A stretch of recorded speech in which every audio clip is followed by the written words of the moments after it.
Hello everyone, मैं हूं शुभांकर सेन और आप देख रहे हैं एसएस क्लास। तो आज की इस वीडियो में हम बात करेंगे 1789 की फ्रांसीसी क्रांति के बाद फ्रांस पर उसका क्या प्रभाव पड़ा। तो फ्रांस पर प्रभाव की बात करते हैं। तो जो पहला प्रभाव पड़ा हुआ था कि लुई वंश के शासन का अंत हो गया।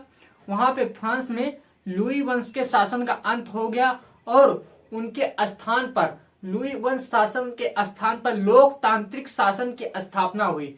दूसरा प्रभाव यह पड़ा कि सरकार द्वारा लोक कल्याणकारी कार्य किए गए।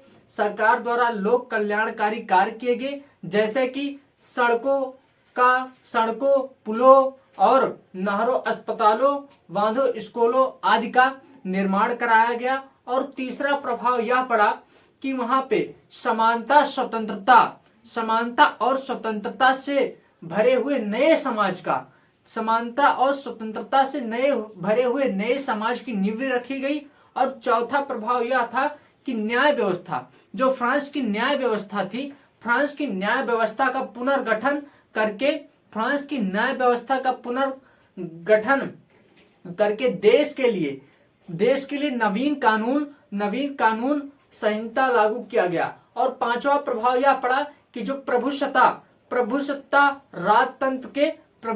और राजतंत्र के हाथों से निकलकर जनता में निवास करने लगी। और नेक्स्ट प्रभाव यह पड़ा कि स्टेट्स, जो वहां स्टेट थे,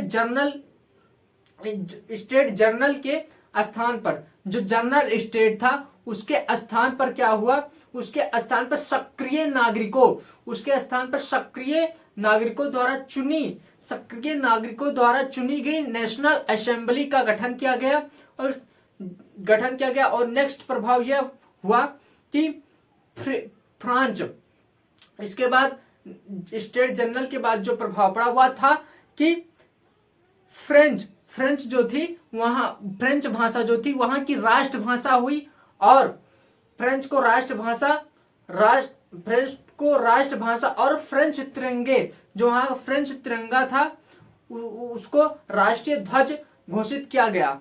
और नेक्स्ट प्रभाव यह पड़ा कि जो आंतरिक आयान निर्यात शुल्क हटा दिए गए। साथ ही भार व नाप तौल की एक समान व्यवस्था लागू कर दी गई। नेक्स्ट प्रभाव यह हुआ कि शासक और पादरी वर्ग के विशेष अधिकार थे, उनका अंत किया गया। उनका अंत करके कानून के समक्ष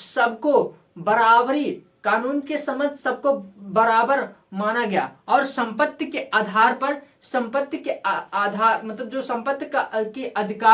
संपत्ति के अधिकार को सुरक्षित बनाया गया। तो ये 1789 में फ्रांसीसी क्रांति के बाद फ्रांस पे पड़े कुछ प्रभाव थे, जो मैंने आपको इस वीडियो में बताए। तो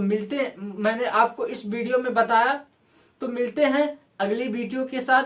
तब तक के लिए बाय एंड टेक केयर।